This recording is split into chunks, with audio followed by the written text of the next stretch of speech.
Ladies and gentlemen. Ladies and gentlemen. Fantastic. Hi, everyone. My name is Daniel Fruzen. I'm the founder of the Westside Bar Association. I am so happy to see everyone here. You know, we started this organization in 2011, and I promise you, it didn't look like this back then. So the fact that we've come this far is really great. I'm going to really quickly just give some administrative introductions. From there, Lou is going to introduce the panel, and we're going to get right into the seminar. It's going to be a great time tonight. Before I forget, let me announce this now. Outside, in both the areas, there are sponsors. The sponsors have a bucket. You put your business card in the bucket, and then they are raffling thousands of dollars worth of merchandise, alcohol, all sorts of stuff. So definitely make sure to patronize the sponsors. They're out there. They're the reason we're able to do these things the way we do, which brings me right to what the Westside Bar Association is here for. We're here to empower you guys, the attorneys, free MCLE, free membership. If you're not in the Facebook group, I don't know why. It's free. People post case referrals. People put job referrals in there. Once in a while, someone asks a question about the CCP and the lawyers discuss it. It's great. And it's on a medium that you're already addicted to, Facebook. So why not just use it, right? Works out very well. Guys, thank you so much. I'm going to pass the torch over to Mr. Shapiro. Thank you.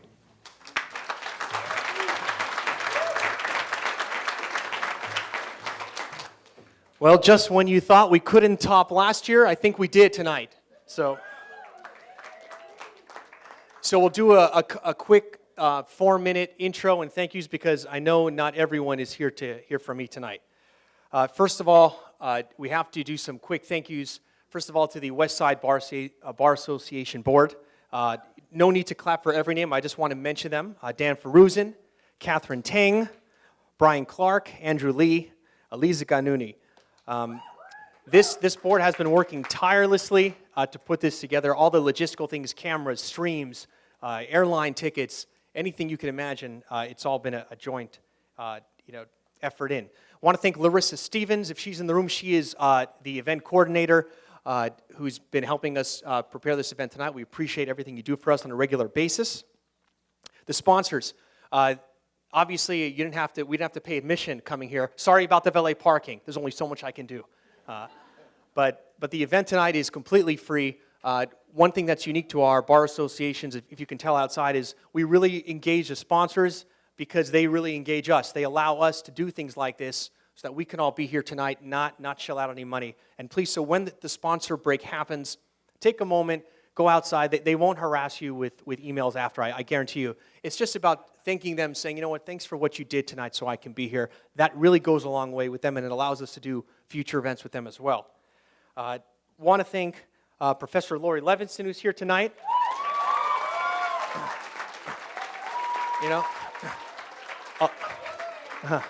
Along with the Project of the Innocents, and we'll be hearing from a special guest tonight as well.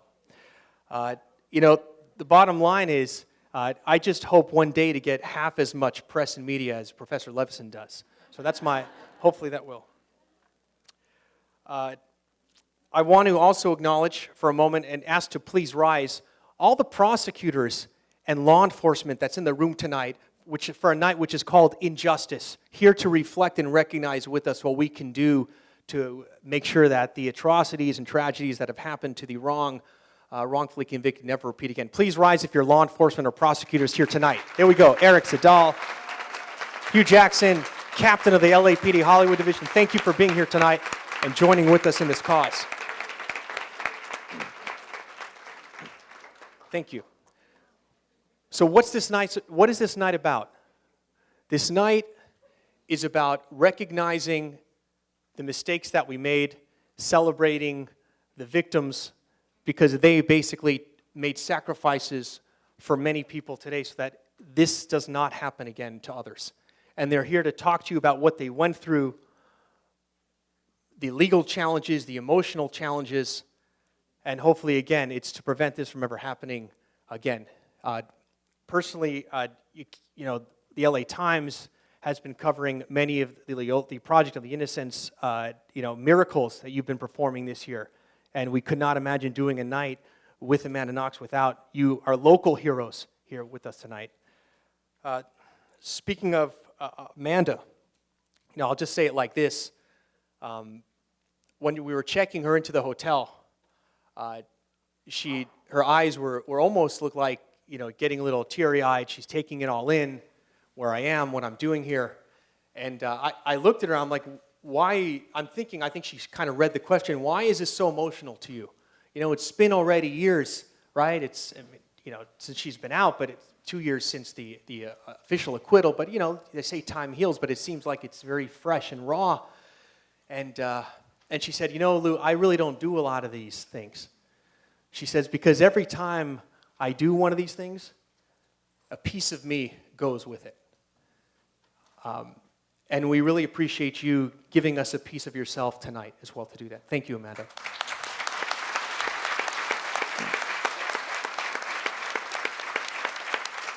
We will now begin with a video presentation. Just so you know how the night's going to work, we'll watch the video.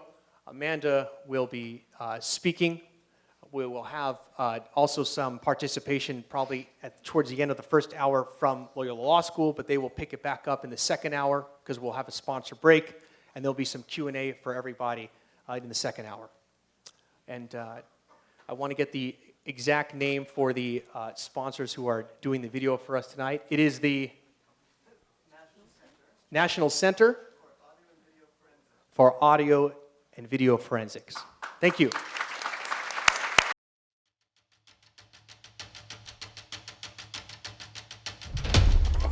Tonight, this NBC4 video is a key piece of evidence. And it was clear that the case hinges on exclusive video. We have new video analysis tonight. There is so much more to the story that we can show you. A forensic expert who went through this cell phone video frame by frame.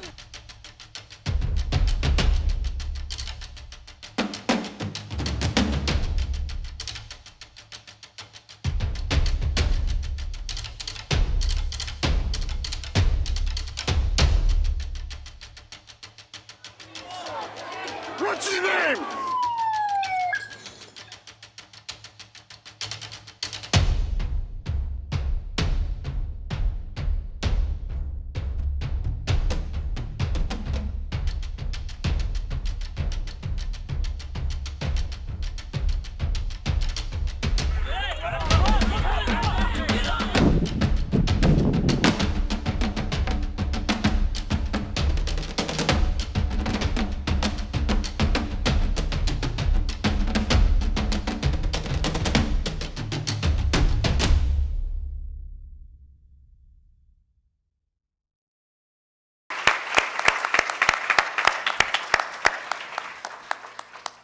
Hello. I wanted to say thank you to Lou for inviting me to be here today, and thank you to all of you for being here to hear me speak. And I may not sound like it because I'm a little nervous, but believe it or not, I actually do feel very at home in a room full of lawyers. Not for that reason, but because we're all nerds, right? I mean, I don't know about you, but when I look into this stuff, I tend to go deep, and I imagine you guys do too. For instance, the more I look at my own wrongful conviction, and the more I look into the wrongful convictions of others, the more I discover how our unique and totally separate cases and situations and stories echo each other. Before confirmation bias and fake news and echo chambers were a subject of public concern, they were our concerns, the concerns of people like you who work within the criminal justice system, and people like me who lived through it. For those of you who are unfamiliar with my case, I'm just going to give you a really quick rundown. In 2007, I was a 20-year-old foreign exchange student in Perugia, Italy. I had never been so far from home and so on my own before, and it was amazing. I mean, everything was perfect because I was studying Italian language and poetry, and I was living in an old stone cottage that overlooked this incredibly beautiful, lush valley. And, you know, like, we picked fresh figs from the garden, and we sunbathed together on the terrace, even into early October, and that's crazy coming from Seattle. I lived in this house in the upper apartment with 3 other young female students, 2 Italian law interns named Filomena and Laura, and a British exchange student, Meredith Kircher. I met Raphael, this very shy, nerdy computer programming student, at a classical music concert that was being hosted by my school. And, you know, we hit it off right away and started dating. And then a week after I met Raphael, and just over a month after my arrival in Perugia, on the night of November 1st, a local burglar named Rudy Gade broke into the apartment that I shared with Laura, Filomena, and Meredith. Meredith was home alone at the time, and Gade raped and killed her. We know this because Gade's DNA was discovered in and on Meredith's body throughout the crime scene. His fingerprints were left in her blood. He fled the country immediately after the murder, and later he admitted to being at the scene of the crime. So what strikes me is that for all the worldwide attention this case has received, a surprisingly few number of people have ever even heard of Rudy Gade. And that's because the prosecution, the media, the public, the investigators all decided to focus their attention on me instead. I remember talking to my parents about like some really common worst case scenarios that I should prepare myself for in case I left for Seattle. And those were like, what if I got sick? What if I lost my passport? What if I gained a ton of weight from all that pasta? What do I do? And at no point did we discuss the possibility of what actually happened. That my new friend, Meredith, who shared cookies with me, who shared a bedroom wall with me, who carried home groceries with me, and who read thriller novels on the terrace, that one day she would be raped and stabbed in the neck, and that I would be blamed for it, that I would be prosecuted and imprisoned for a crime that I didn't commit. And even then, I was the lucky one, because what had happened to Meredith could just as easily have happened to me.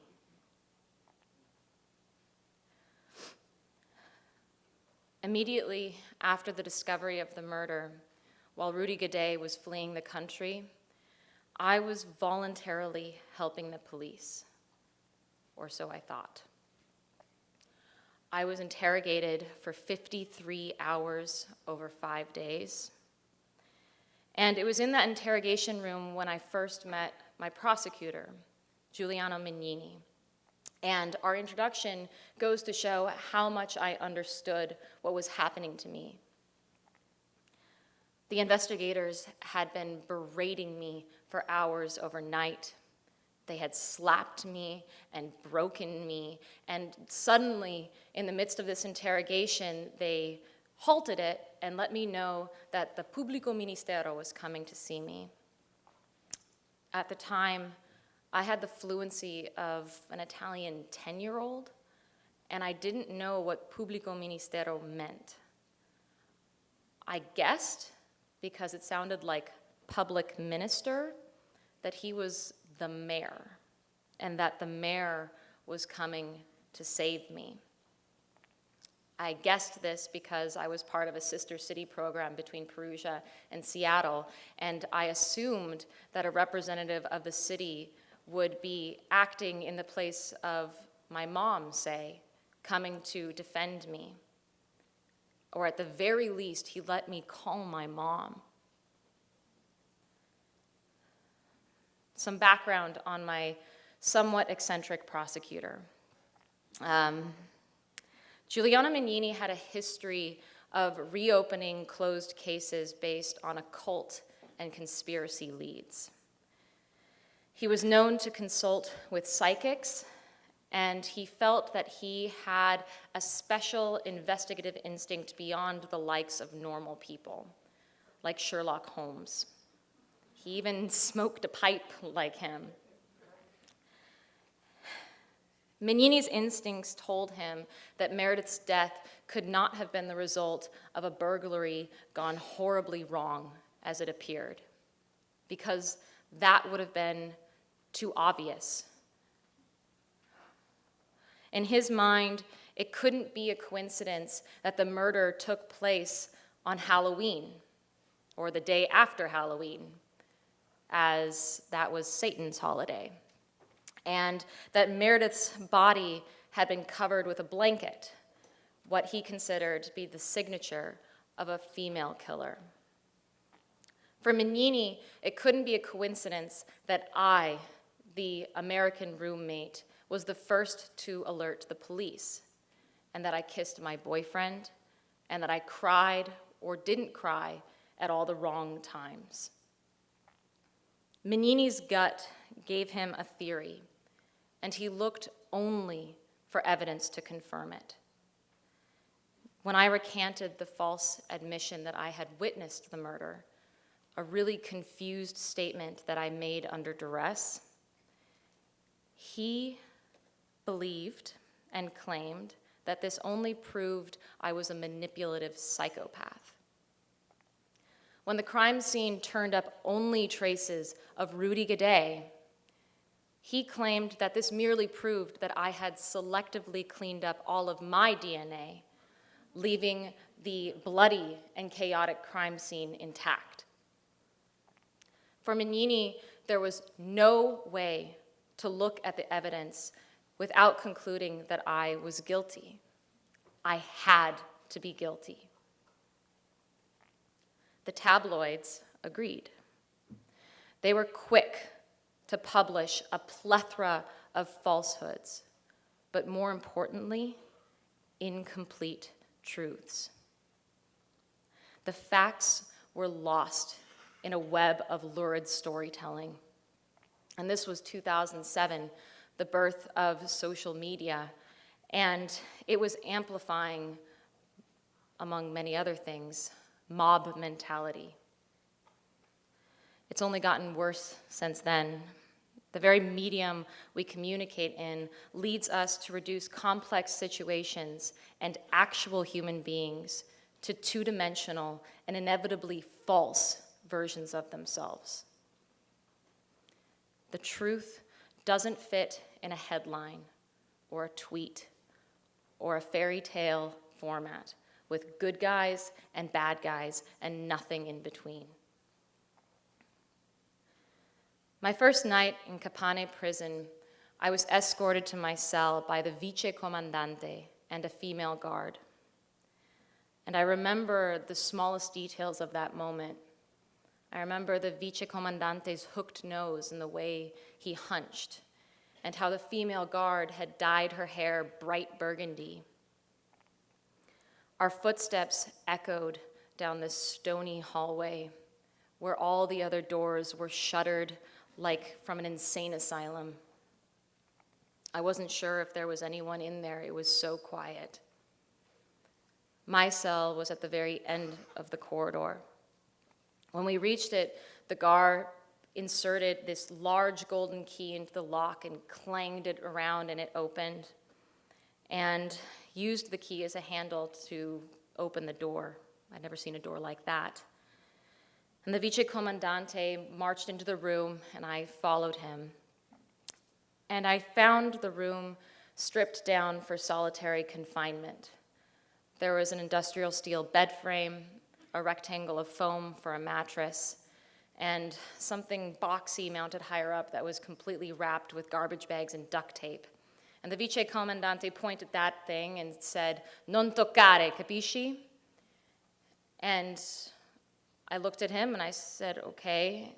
And what I thought was, why is he talking to me like an inmate? Then the Vice Comandante left, and the guard with him, and I started to cry. And the saddest thing is, at that point, I did not even close to realize how much trouble I was in, because I didn't do anything wrong. And whatever wrong thing was happening, I knew it would be cleared up soon.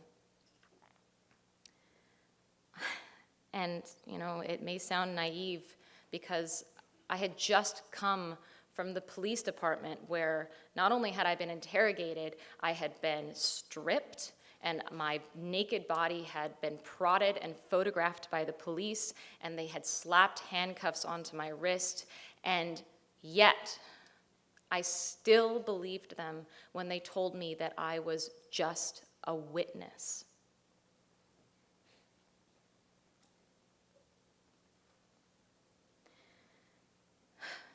They told me that I was being taken to a holding place for my own protection. They said it would be a few days. I began to hyperventilate right there in my cell, remembering how I had been questioned ceaselessly for hours overnight until I couldn't think straight, until I believed them when they told me I had suffered amnesia and that I had witnessed the murder and that all of my memories would come back to me if only I would let them. Until I believed in the policeman's words that I had witnessed Meredith's murder. But I knew this was all a big mistake. Even in the interrogation room, before I had ever been taken to prison, I had told them that that wasn't the case. They didn't listen. They brought me there, and I had to wait and wait. I wrapped myself in the wool blanket that I had been given, and I wept myself to sleep because I wanted my mom, and I knew that she probably thought I was dead. I didn't remain there for a few days. I remained there for 1,428 days. And if it were up to the prosecution, I'd never have left. I was an unusual prisoner. Who knows? Most of the women I encountered in Capane were in with really long rap sheets. They were drug addicts or thieves or prostitutes. And when they arrived, they already belonged to established groups, usually drawn down racial lines. And as the lone American girl who had never been in trouble with the law before, I didn't belong. And I didn't think I would be there for long. I earned my place and my peace by being polite and useful. Most of the inmates in Capane were illiterate, so I read their letters for them and drafted their commissary lists. I tried to explain to a pair of Roma sisters how far away my home was on the other side of the globe, and they stared at me blankly. And it took me a second to realize that they didn't know the earth was a sphere. I mostly kept to myself. Many of the prisoners passed the time by watching soap operas or talking or playing cards, but me being an extreme introvert inside the prison environment, I I mostly read Harry Potter in Italian. I wrote letters to my family and friends, and I listened to the Beatles on repeat, which I hear Lou finds most amusing. We weren't allowed out of our cells, so inmates who didn't share a cell had to stick their faces against the bars and cry out, "Oh, affacciati," which means like, "Oh, face to the window." Like, faccia means face. Anyway, it's how you tell someone to come to the window. And they would hold conversations across the hallway, just yelling at each other so that everyone could hear. So it was loud. The television was always on, full blast. And unfortunately, many of the prisoners were mentally ill and occasionally violent. But my first predator was the vicecomandante, who sequestered me in a private room for the first few weeks to interrogate me about my sex life, my underwear, and whether or not I'd like to have sex with him. Months later, a lower-ranking male guard cornered me in a bathroom, grabbed me around the waist, and tried to kiss me. When I was told by the prison medic that I had tested positive for HIV, the vicecomandante advised me to make a list of all of my sexual partners to find out who had infected me. And I did. I wrote in my journal that night about each and every person I'd ever had sex with in my entire life and the protection that we'd used. The next day, my journal was confiscated, delivered to the prosecution, leaked to the media. I didn't learn until weeks later that I was not, in fact, infected. But in the meantime, the world now had access to my most private recollections of my entire sexual history, 7 men. And my impurity was cited against me at trial. While, for a long time, I was better known as Foxy Knoxy, the man-eater, the femme fatale, than as me, Amanda Knox.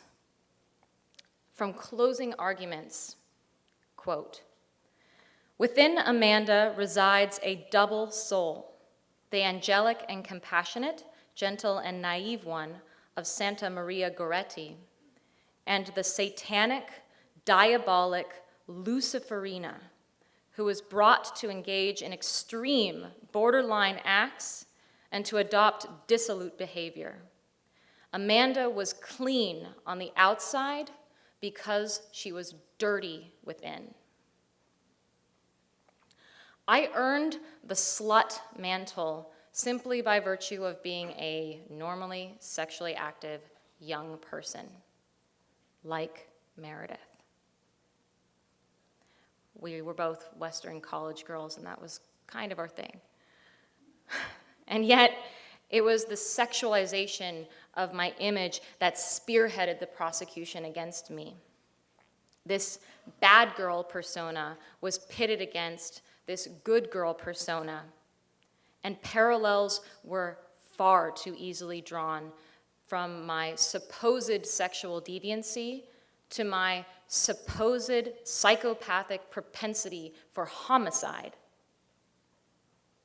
Mignini, a devout Catholic, built up a Madonna whore dichotomy, and unfortunately, the rest of the world ate it up. Of course, I thought none of that mattered.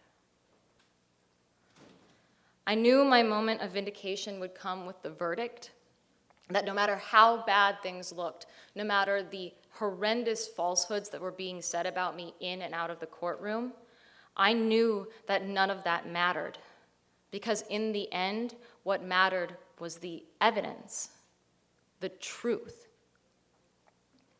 My family and I trusted that the truth of my innocence would ultimately prevail. That was our light at the end of the tunnel.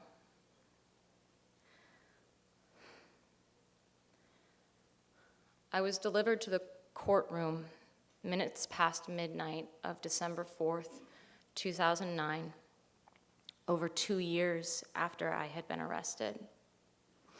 The courtroom, which was usually buzzing with activity, was very ominously silent. I was shivering violently. I saw that my parents and my family members were in the courtroom, and as I approached my place at my table with my lawyers, I exchanged eye contact with them, and we mouthed, "I love you," to each other. And I sat down.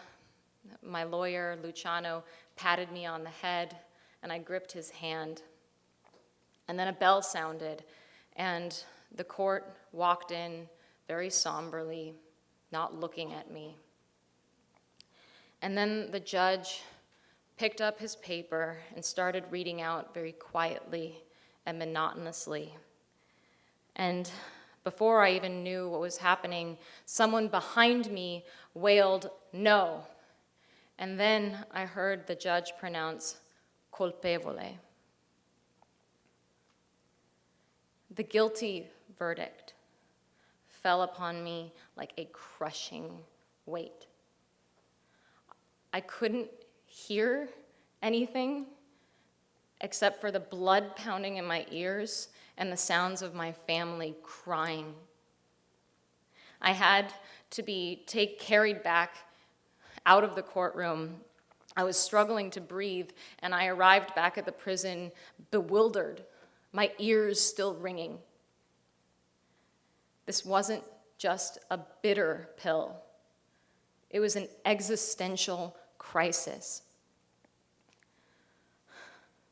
I was innocent, but the rest of the world had decided that I was guilty, and they had effectively rewritten reality, my past, my present, and my future. Almost overnight, I was changed. I realized that the courtroom was not, as I thought, like a scientific laboratory where confusing and contradictory information is boiled down to truth beyond a reasonable doubt.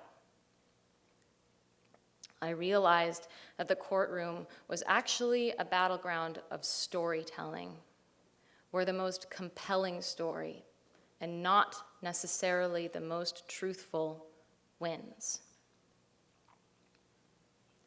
The prosecution and the tabloid media had crafted a story and a character to fit that story, onto which people could affix all of their uncertainties and fears and moral judgments. And people liked that story. The psychotic man-eater, the dirty, ice-clean, foxy Knoxy. And they convicted that character. They sentenced that invented person to 26 years in prison. But they couldn't handcuff that invented person. They couldn't escort that fiction to a cell. That was me, the real me, who had to be taken back to that prison van, to those high cement walls covered in barbed wire, to those barred windows, and to that all-consuming loneliness.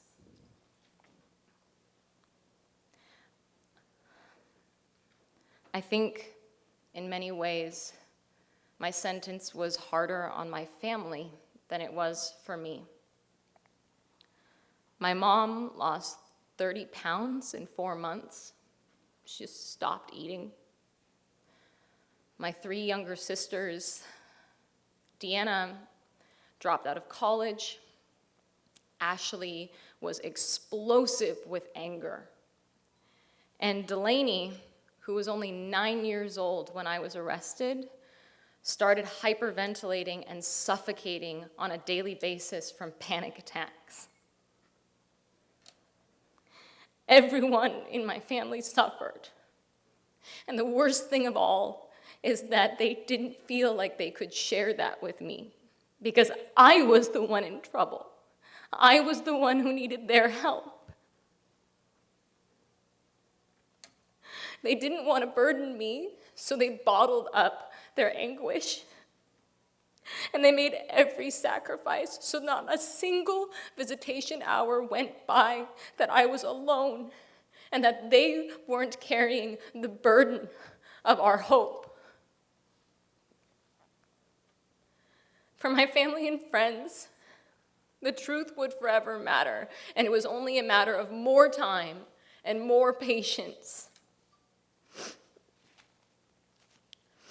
No matter how long it took, there would always be a light at the end of the tunnel.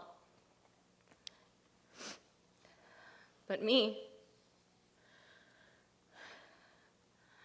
alone in a prison cell, I couldn't escape the terrible thought that I was being led down a path that would inevitably take me farther and farther away from everyone I loved.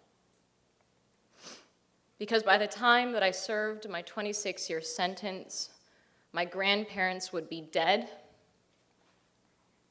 My sisters and cousins would have grown up without me. I would be a stranger to my nieces and nephews. I would be a barren, old woman with no education, no job experience. I would be alone and unvaluable and unvalued. Who would hire me? Who would love me? My mom still hoped that I would just turn back to the happy person that I once was.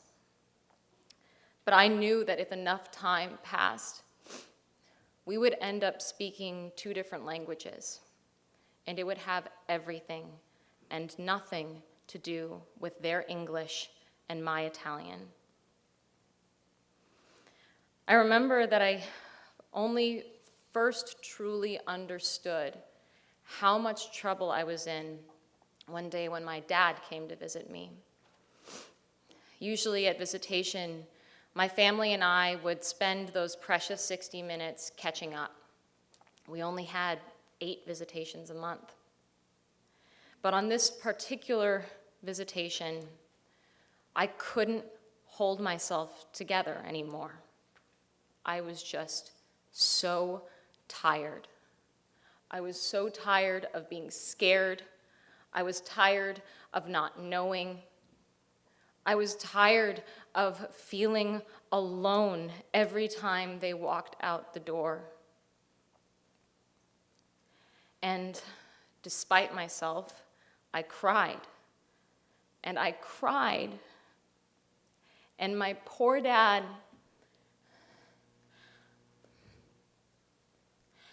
I begged him to help me. I pleaded with him to save me, even though he was just as helpless as I was, because it was irrational. And he had to tell me what my Italian lawyers told him, which was the next chance that I would have to potentially seriously prove my innocence and get out of prison was going to be in 5 years or so. And all my dad could do was cry. All he could do was cry with me, and I knew I was in trouble because I had never seen my father cry before in my entire life. I was no longer a lost tourist waiting to be allowed to go home. I was a prisoner. Prison was my home. My innocence had not saved me. It didn't matter how innocent I was. My mom pleaded with me to stay positive, to not give up. But the thing is, I didn't give up on being innocent. What I realized was that I had to give up on the idea that my freedom and my innocence were directly related. One did not cause the other.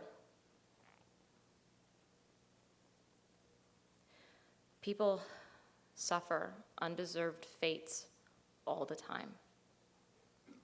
just because I had always thought that I would finish school, become an interpreter, start a family, travel the world, didn't mean that that was a given. I realized that I just couldn't patiently wait to get back the life that I should have had. I had to accept my sadness, which was the new emotional default setting of my life. I had to accept uncertainty, even as my appeal progressed with favorable results. And I had to accept that the truth and proof of my innocence was no guarantee that I was ever going to be vindicated and freed. And even if I were vindicated and freed, it was no guarantee that anyone would ever believe in my innocence. As it turned out, it took 4 years for my wrongful conviction to be overturned. I returned to freedom overwhelmed with relief and gratitude, but I also knew that my doppelganger, Foxy Knoxy, the monstrous man-eater, would be preceding me, and that everyone I met in my new life in freedom would have already met and judged her. For months after I was released, I was tailed wherever I went. Cars full of paparazzi chased me and my family. They swarmed us in public places and camped out on our front lawns. They thrust cameras into our faces and asked, "Do you think Meredith has been forgotten?" And people around the world fell into diametrically opposed camps of guilters and supporters. Supporters were generous and kind and occasionally a little overenthusiastic. Guilters harassed me and anyone remotely close to me online. Some even sent me explicit threats, threatening to kidnap me and torture me and carve Meredith's name into my body. But even some of the people who did think I was innocent, or at least rightfully acquitted, believed that I was responsible for what had happened to me because I appeared so weird and slutty. They had their theories. Maybe I was histrionic or had daddy issues or even Asperger's syndrome. Surprisingly few people considered that I had been held to an impossible standard of femininity and normalcy in the first place, and that my character was misrepresented so thoroughly. Few were interested in giving me the opportunity to demonstrate and correct this two-dimensional version of me that was in the public perception. Even in freedom, what seemed to matter to many people was the controversy, the drama, not the truth. And I couldn't trust that a person wouldn't betray me, that they wouldn't take a picture of me in a vulnerable moment and sell it to the Daily Mail.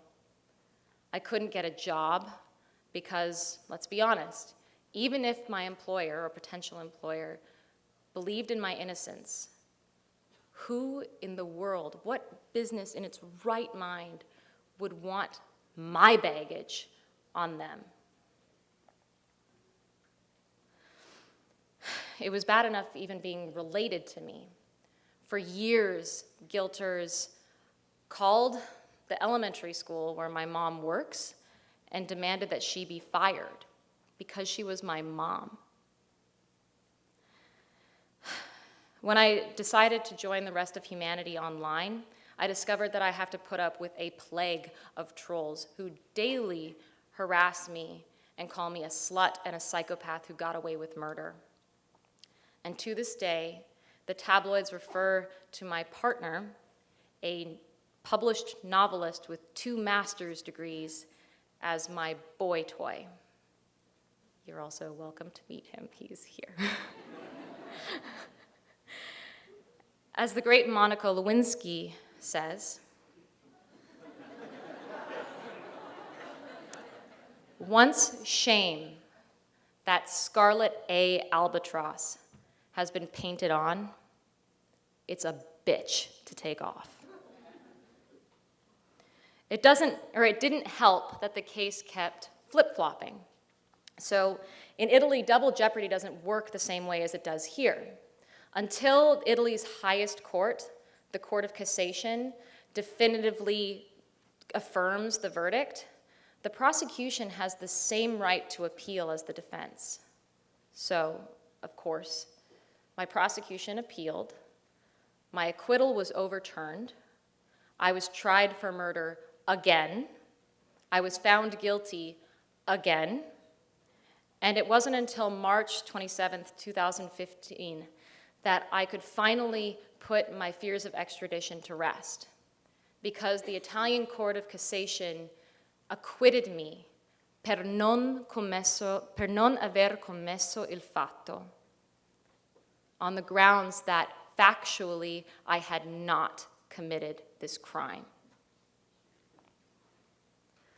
Things have settled down in the past few years. I'm back home in Seattle. I rent a house with my partner. We have 3 cats, and I pay the bills and take out the garbage like everybody else. And in many respects, I have successfully reintegrated into society and have a normal, everyday life. And I'm lucky, because the majority of wrongfully convicted people have a lot harder time landing on their feet. I got a lot of help.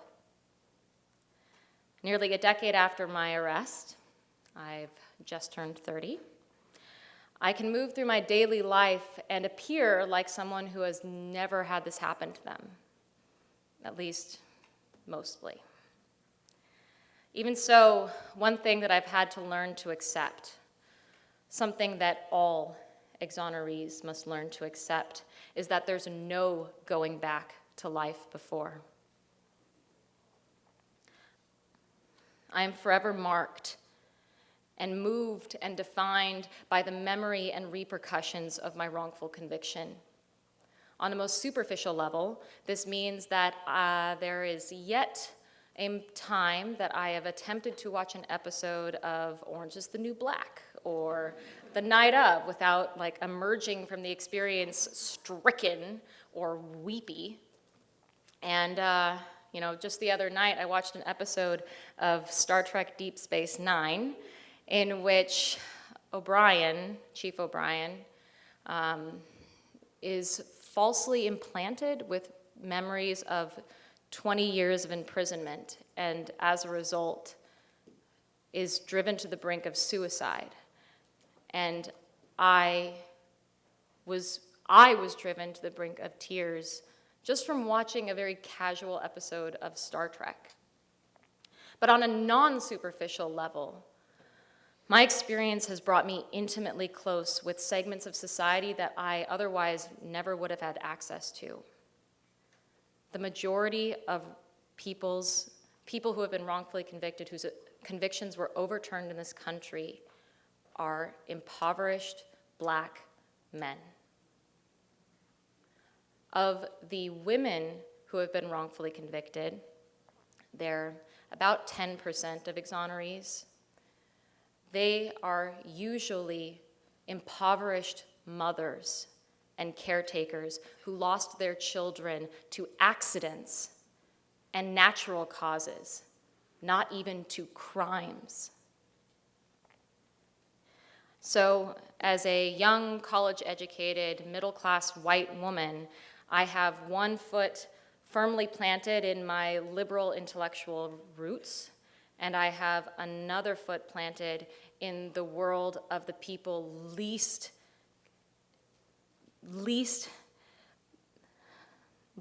able to defend themselves. I'm bilingual, and I'm not talking about Italian. When Lou invited me to come speak here today, he asked me to explain what could have happened in my case to prevent what happened from happening. What could have prevented the injustice from occurring in the first place? And what I have to say to that is, contrary to popular belief, wrongful convictions are no mystery.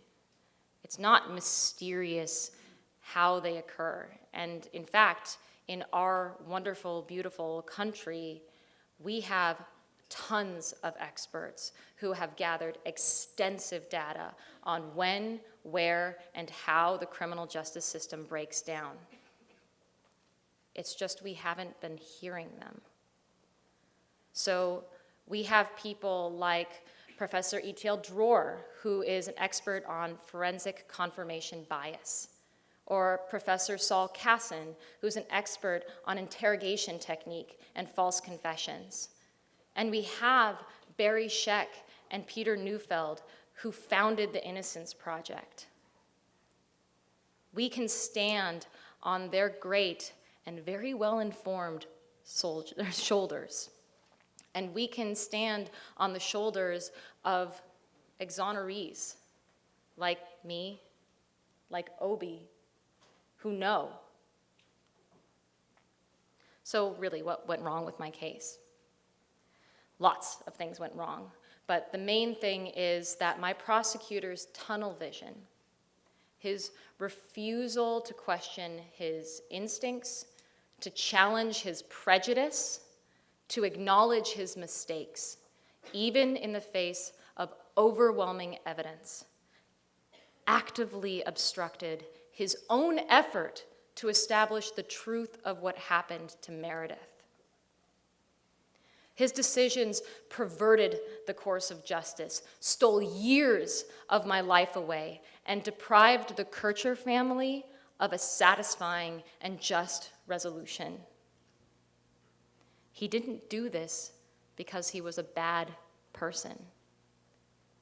He did this because he was not trained and not incentivized to recognize and avoid succumbing to his own tunnel vision and speculation.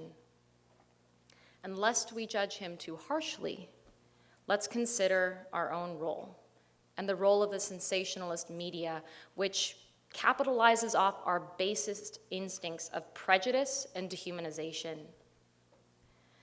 The tabloids are the reason a lot of people to this day associate my name and let it stand in for slut, liar, femme fatale, racist, and psychopath. But the tabloids only exist because there is a market for them. It's a vicious snake eating its own tail situation. We have to be the ones to create and cultivate a culture of critical thought. Starting with ourselves, we have to learn to be informed by our gut reactions and our emotions, but not ruled by them. Otherwise, we're just as trapped in our own tunnel vision as the prosecutor is. So what does this look like? Did any of you get a chance to see the Netflix documentary? Okay, cool. All right. So I do not claim responsibility for the Netflix documentary, for the record. I'm not the filmmaker. The filmmakers were brilliant, and I was just a part of it. And for those, even those who haven't seen the documentary, you may recall that when it came out last September, Netflix put out these twin trailers that were all about believe her or suspect her. And and they put out these like giant billboards that said victim and monster. And the really smart thing about that was that is not at all what the documentary is about. The documentary does a lot of hard work to humanize every single person who was involved in that story into those actual events. And they drew viewers in by appealing to our instinct to oversimplify and label. A little known fact is that every person interviewed in the documentary, every single one, saw the documentary before it came out and liked the way that they were portrayed. That includes the tabloid journalist Nick Pisa, and it includes my prosecutor, Giuliano Mignini. And to be honest, I'm grateful because the documentary gave me access to my prosecutor that I hadn't had before. So prior to the documentary ever coming out, the only thing I knew about my prosecutor was what I had seen in my interrogation room and in the courtroom, where he was actively trying to destroy my life. And so I had little on which to gauge who he was as a person and the context of his motivations. The documentary helped me see that as a devout Catholic, he was very easily swayed by certain mythologies. And as a father of 4 daughters, he very much identified with the Kircher family.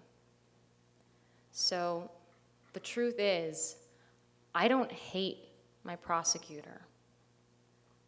At least some of his motivations were genuinely noble.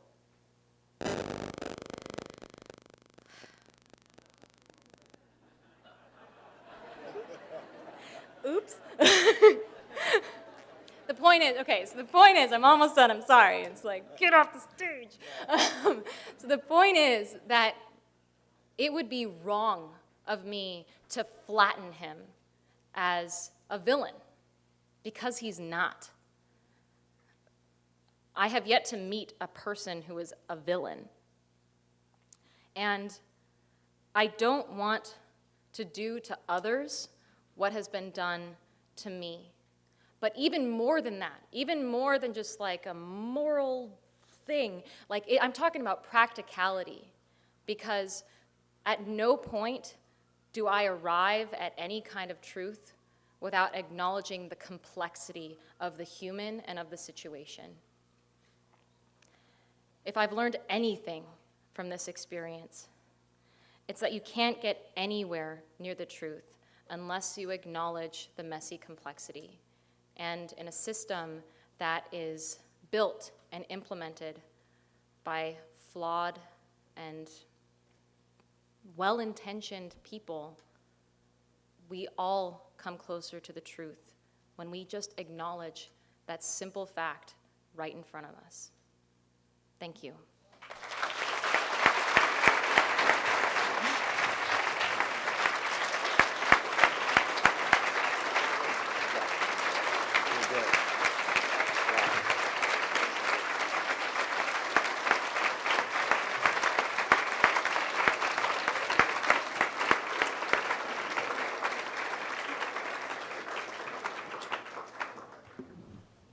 You know, I gotta say something. I don't usually get nervous when I come up here, but it's tough to follow that up, I gotta tell you.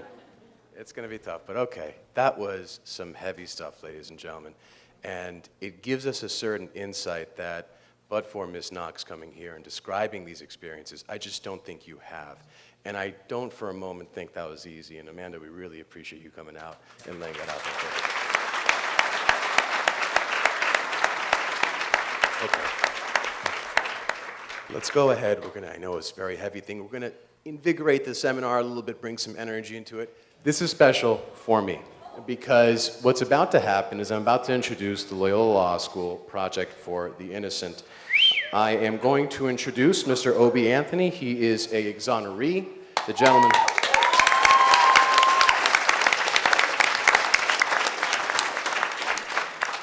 The gentleman spent 17 years behind bars, okay? I'm actually also going to introduce Anahita Sedegatfar. She is more or less a celebrity in the lawyer world. She's an attorney at the Cochran firm. She's a legal analyst. You might see her on Fox News, CNN, all the fancy stuff. She's also an adjunct professor at Southwestern Law School, so she's going to be joining the panel right now as well.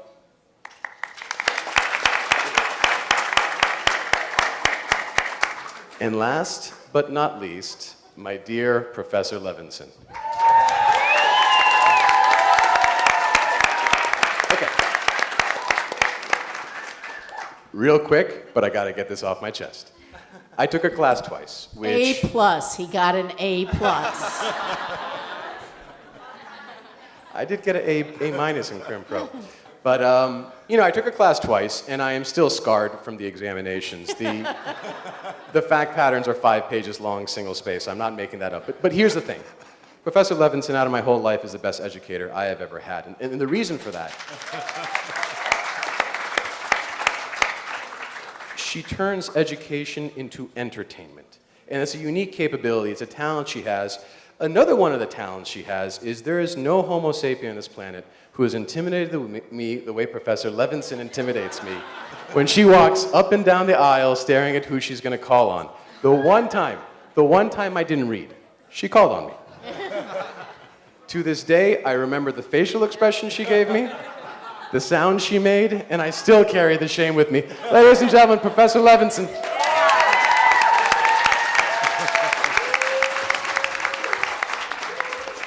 What a wonderful introduction. I love you, Daniel.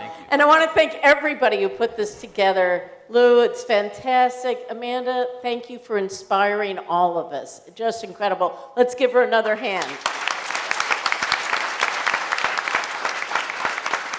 So, now it's time for the nerdy law professor. Really?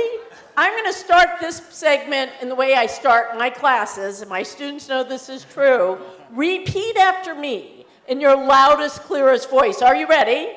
Yes. I love the law. I love the law. Praise be the law. Praise be the law. The law giveth and provideth. The law giveth and provideth. And the law taketh away. We are very lucky today to be here together, not just to hear Amanda's story and soon to hear Obi's, but to realize that there are good people in this world who can make it better. And I am beyond honored that we actually have a hero in the room. And that hero is the judge who actually exonerated Obi. Judge Filer, would you please stand up? Would you please stand up?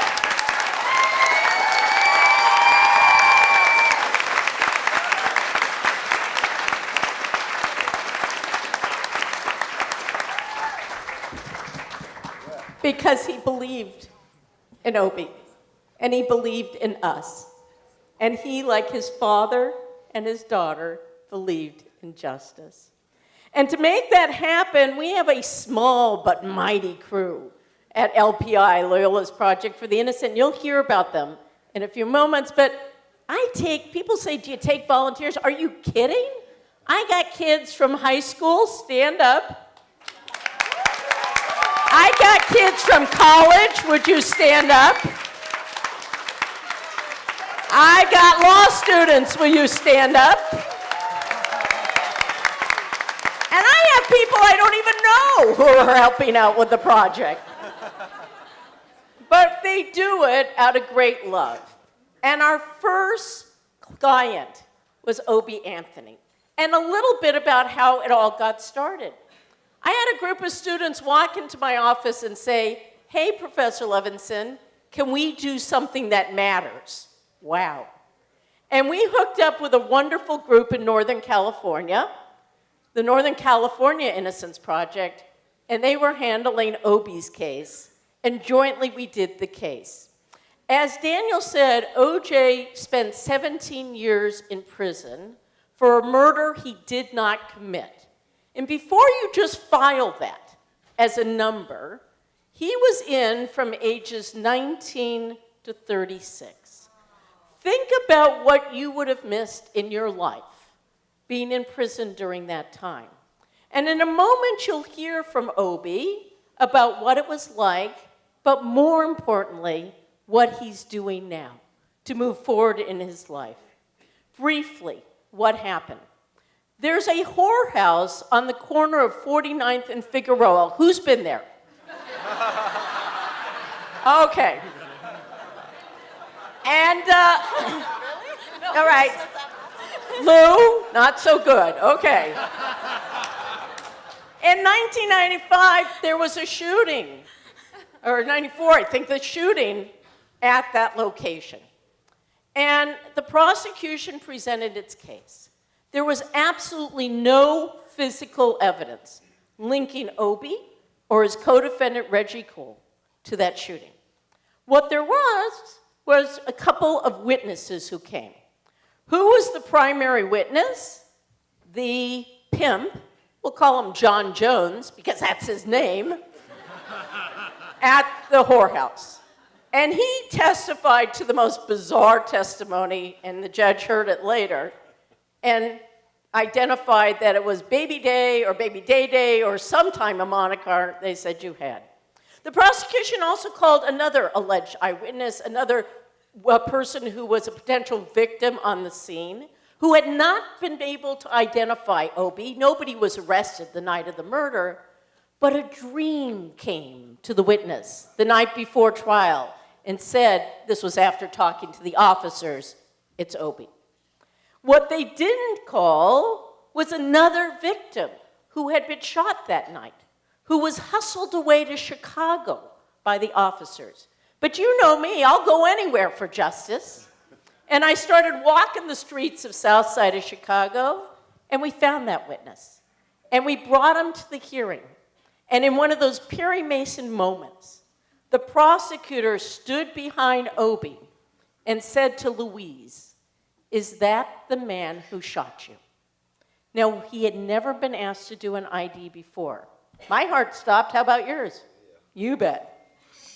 And Louise looked, and he looked, and he looked, and he said, that's not the guy. And that's the moment we knew Obie got to go home. But what we actually found out, because the question has to be in your mind, how can things go so bad?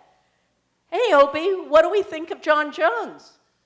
I mean, like, John Jones, I don't know. He's a kind of a guy. A kind of guy. Well, let me tell you what was the first sign we had something wrong. I'm going to give Obie a microphone, too, in a sec. Is that we found out that John Jones had shot the mother of his child while she was holding the baby. Shot her in the head. Twice. And he walked away with a probationary sentence. I don't know. Do you smell a deal somewhere? In fact, the prosecution had made a deal with him that had not been disclosed to the defense lawyers in the case. In our line of justice, that should have been disclosed, and that was enough to go forward to get Obie out and exonerated. Where do the problems happen? They happen, I think, as was said before, and Amanda, you said it, people who want to win too much, who wear the blinders, who look at people and they see, quote, the usual suspect, instead of seeing the wonderful person that an Obie Anthony can be. So, Obie, I want to ask you a few questions about your case. And the first thing I want to ask was, what was it like when you heard you were going to prison for a murder you did not commit? Scary. Scary. So, back in 1995, when the judge announced, or when the jury came back with the guilty finding, Use the microphone. at that point, I think when sitting there, I was really startled. I had no idea what sort of verdict they was going to come back with. Taking into consideration all that had happened during the course of the trial, I hadn't thought that I would be going. But when the judge said guilty, the only thought went through my mind was, how I'm get out? How you going to get out? And many years went by before that opportunity presented itself. And I oftentimes talk about how that opportunity presented itself because the extraordinary events that led to the Northern California Project, California Innocent Project getting involved in my case, and also Loyola Marymount Project for the Innocent. And I'll start that off by, if I can, by simply explaining to you that it started with the power of yes. It started with Mark Young coming to Ms. Levinson and mentioning to her that they wanted to do something better before they left school. And she said yes. And that power of yes turned into another yes from when the Northern California Innocent Project got in contact with Loyola Project for the Innocent and said that they needed some help. And the power of yes turned again towards me. And it was at that time that I had received a letter, maybe it was back in 2001, 2008, I had received a letter indicating that, yes, we will take a look at your case. And so things happened for me, started for me with just a simple yes. And ultimately, it led me in front of a young man from Compton that I had never known, never met, didn't know anything about. But this young man from Compton had all of the right stuff. He had everything that I had been praying for when the opportunity presented itself. He had truth and justice with him. And the fact of the matter is that when Ms. Levinson, when I first got the first yes from her, it wasn't actually it wasn't a verbal yes. Do you want to tell the story? I'll tell it. I have been begging and dying to see this lady for almost months in. And the first opportunity that I got a chance to meet her, the only thing that she said to me was, "Do you know John Jones?" Not hi, I'm your lawyer. None of that. He was in lockup in your courtroom. I intentionally did not want to meet him. It seemed to me it was going to be too hard. I was going to be too swayed by the person. And that would be just too much on me. And so she took her yes and gave it to me in a different form. She went out into the courtroom and she absolutely kicked the pimp's butt. The first time I ever seen a pimp get jumped on like that by a young lady, but it happened. It absolutely happened. It happened to the point, it happened so much to the point to where it turns into another power of a yes. Where that young man from Compton, who happened to be a judge, or Your Honor, I like to reference him to him, just not a judge, it's Your Honor, took all of the papers, all of the documents in which they have filed, and took them and sat them for a couple of days and said, "I'll talk to you later." And I was nervous because I didn't know exactly what to expect, even though I knew that I was innocent, and even though I knew I didn't commit the crime, and even though I knew I was never there, and even though I knew that this guy was been lying from day one. And I sat there and I said to myself, I told my attorneys, "You guys did a fabulous job. I'm absolutely certain that the Your Honor is going to come back and let me go." And they said, "Well, I don't know."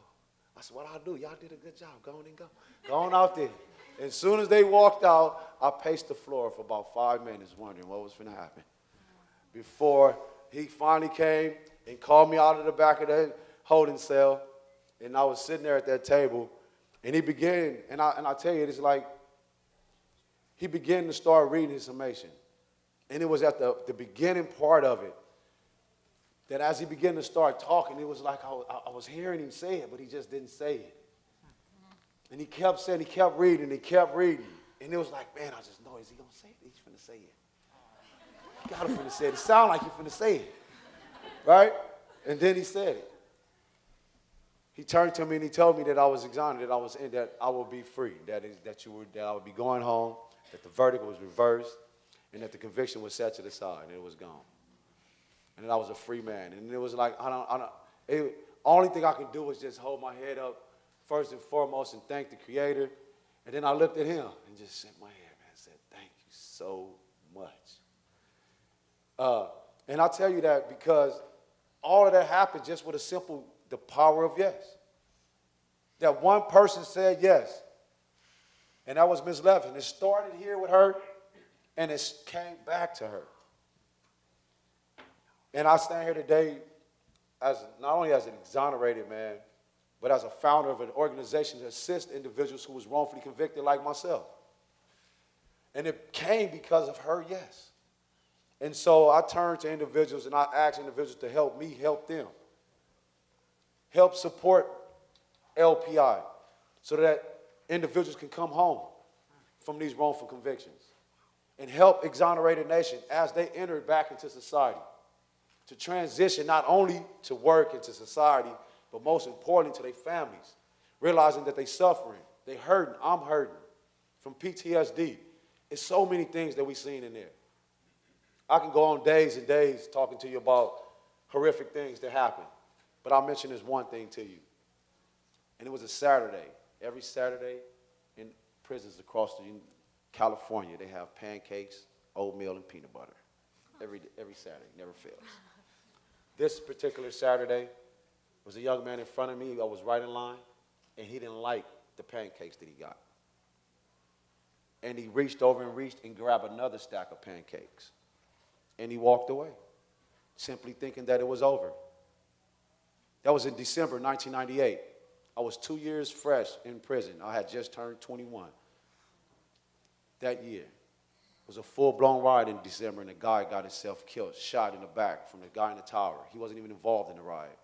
And I think about that all of the time because it was just a pancake. It was only a pancake. And I say to people that those things happen all of the time in institutions. But now that I'm home, I try to, my hardest to not to think about that. I try the hardest not to think about all of the suffering and all of the denials that I got. Unlike Amanda, I didn't have the love and support of a family. My mother passed in 1994 before my incarceration. And so I didn't have that. And so what I had was to dig into myself, to build a well around myself, to realize and understand that I knew that it was you guys were out here. I knew that good people was out here. And I refused to allow for the system to turn me into who they were, which is a bunch of bad and crazy people. And they wanted to tear me down, but I wouldn't allow it. I would not allow for them to make me angry. I would not allow for them to make me upset because I appreciated and realizing that I will be home at some time. I just had to wait. And what I had to wait for, a couple of things. I had to wait for a young lady named Brooke Levins to be born, who was, yeah. Brooke Levin was a high school student. We couldn't afford to get a ballistics expert. And so we went to the high school and said, who got the best grade in physics this year? And my expert yes, was a high school was student. a high school student. And so again, yeah. Again, I mean, it is amazing how just with one yes,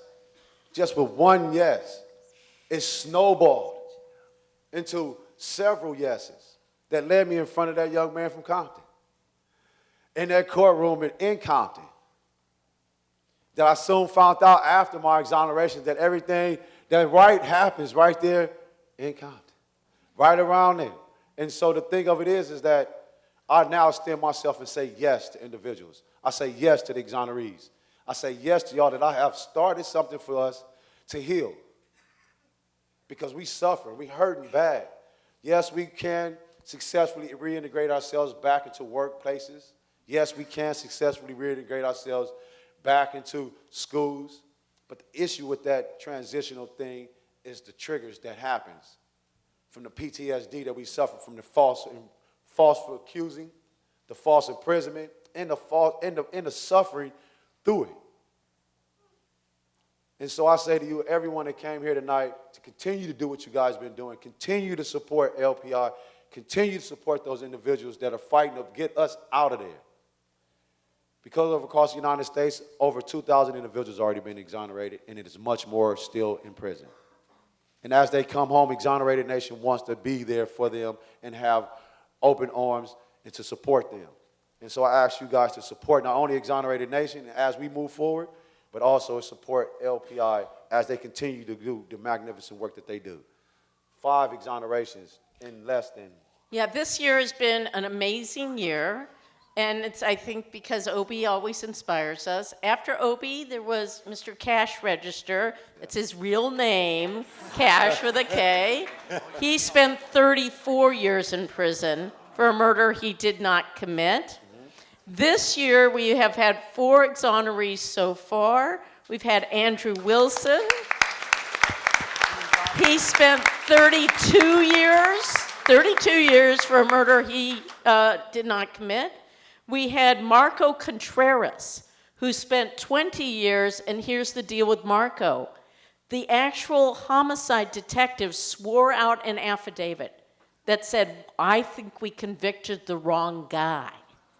It still took 10 more years to get him out, but we finally worked with the DAs, and we are grateful to the DAs, because not only were we able to get Marco exonerated, but they caught the real killer.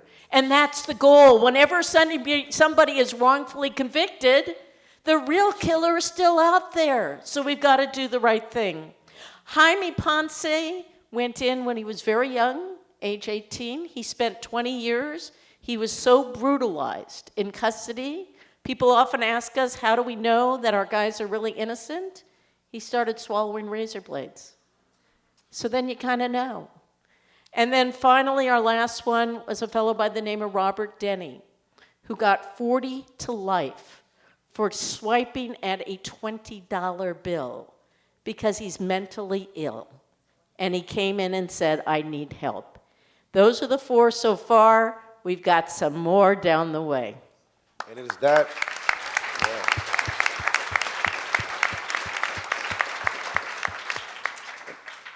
and that's one of the reasons, not only have I sacrificed, not only like time with family, time with my wife, because every great thing that is accomplished has a sacrifice that was involved. In order to accomplish something great, you have to make a sacrifice. And I have turned to individuals who I love that has been there close to me and said to them that I have to make this sacrifice, that I cannot sit around after these individuals have done the magnificent work that they do to get me home, to come home and sit on my hands.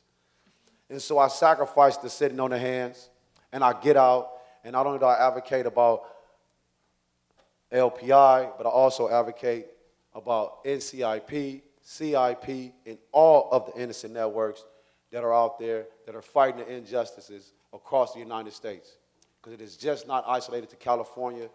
Yes, California has 187 individuals they have wrongfully convicted, but it's just not isolated to California.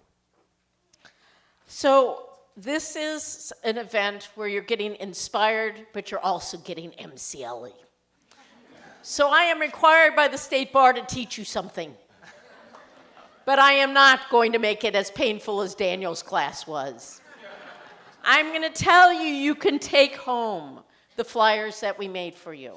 On one side, it says the additional legislation. There are changes that have happened that are in the works. There are new standards to look at innocence cases. There's an opportunity for immigrants who weren't able to apply for habeas before to do so even if they finished their sentence. There are new laws that require for interrogation, especially of juveniles, that those be recorded so we know what happened. And there's a new law requiring prosecutors, not the good ones we have here tonight. And I want to thank Mr. Mejia. Yes. Give him a hand. Not the good ones we have tonight, but the ones that might have that tunnel vision. They're now looking at felonies if they intentionally withhold evidence that might exonerate someone. And there are more laws down the road. So in your MCLE, take away both the inspiration and the knowledge to know that you can make a difference. The one last thing I want to say with Obi before we turn it over to just some students to talk about is Obi talked about exonerated nation. I never pronounce it right? But think about what it takes after you've given up so much of your life to say, I'm going to keep giving. And Obi is really humble because not only did he create this organization, and not only does he find people jobs and education and health services and medical services, but he does it from his own pocketbook. and he shouldn't have to. My message is we should all be helping all of these people. Obi, last remarks before I throw it over to the team here. Simply is enjoy the gratitude, and yes, enjoy the power that it gives you when you're able to tell someone yes. Feel how good it is. And I would ask you to look, get those cards, go to exoneratednation.org and say yes to those individuals that need your help the most. So, and it doesn't take much. I know a lot of you want to give tens of thousands of dollars, and I'll let you do that. But even if you were just to give the outrageous amount you had to pay for the parking tonight, right? That would help. But it doesn't just help with the clinic. You know, guys, we don't have fancy anything. We don't even have a conference table. So if you have one to donate, see me after the program. But what we give is not just freedom. We give a future. We take, as you saw, students, and we say, there's another way to learn. And so I want to introduce just a couple of students who have been the heart and soul of the program this summer. Bibi Pivshai, did I pronounce even close? And Hannah Brown, and turn it over to them for just a second to tell you from the students' perspective what we do at LPI. Let's have one last hand for Opie.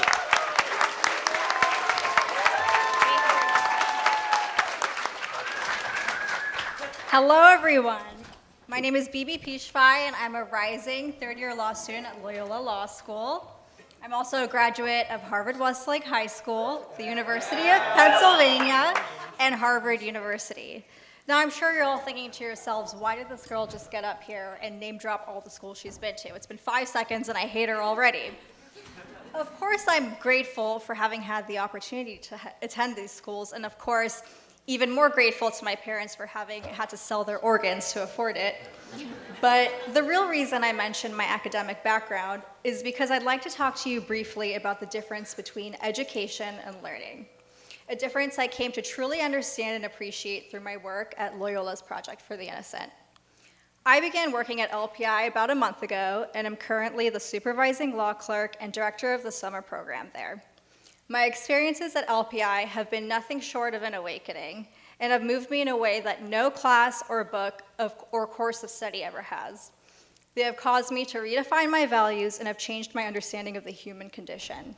I may have attended the School of Arts and Sciences at UPenn, but it was at Loyola's Project for the Innocent that I received my education in the humanities. Inmates seek LPI's help because we are the very last shred of hope that they have for the wrongfully convicted who have exhausted the appeals process and no longer have a right to an attorney. The weight of that responsibility is not lost on any of us at LPI.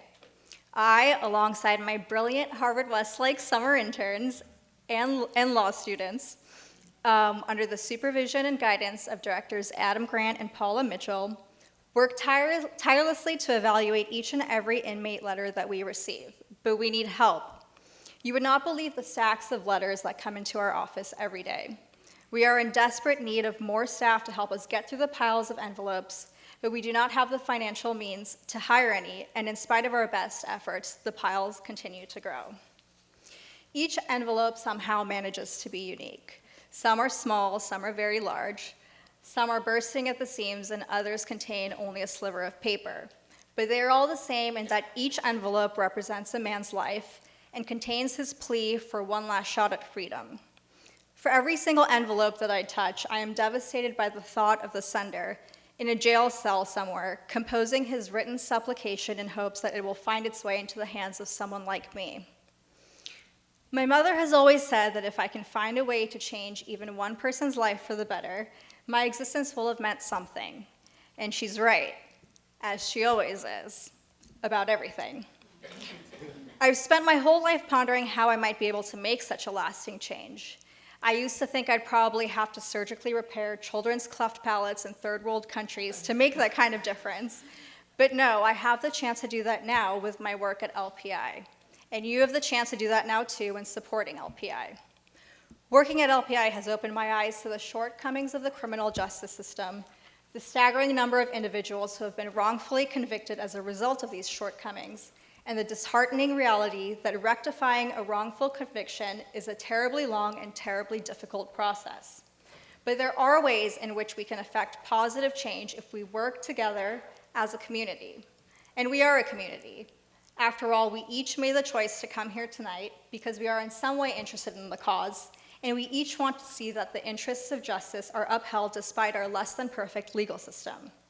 We are bonded together not only by these factors, but also by each of our respective duties to do good, however, and to whatever extent possible. So on behalf of LPI, I'd like to thank the Westside Bar Association for bringing the community together in this beautiful venue tonight. I'd also like to thank Professor Levinson for giving me an opportunity to serve and for lighting a fire in my heart. And I'd also like to thank all of you for being here tonight and for supporting Loyola's Project for the Innocent. We look forward to working with you. Thank you.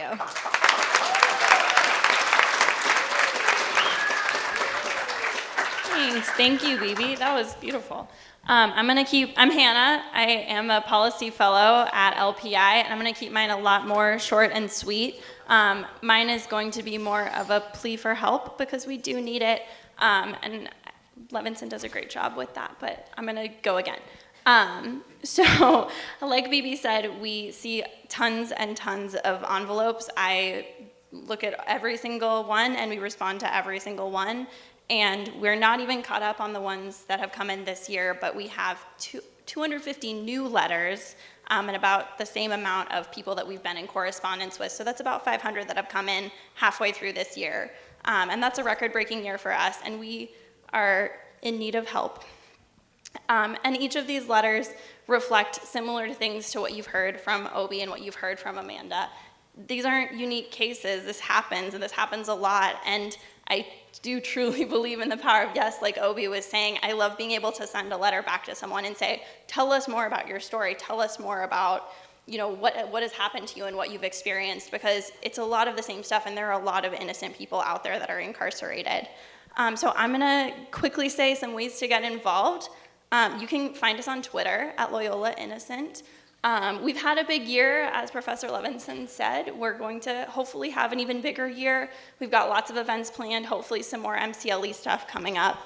You can also email us, lpi@lls.edu, and I will email everyone back, just like we write back all of our inmates, I promise. You can also call me and find me after the event tonight, and we need everything, like process servers. We need everything, and tables. So thank you all so much for coming. This has been such a nice event. So before we get the raffle started, I wanted to go ahead and bring our resident lawyer celebrity, get her involved a little bit. I think she has a couple of things she wants to say about what we've seen here today. Would you like to?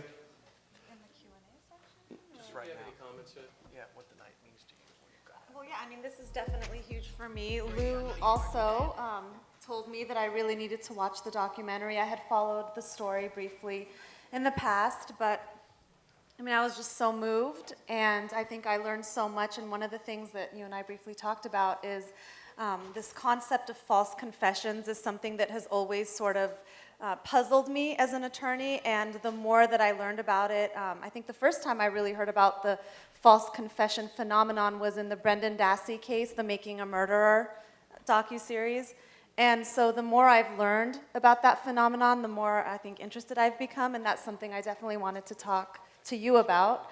But yeah, I think that it's been a great evening. I think we've learned a lot, and you are such an eloquent speaker. So thank you for sharing with us. Thank you.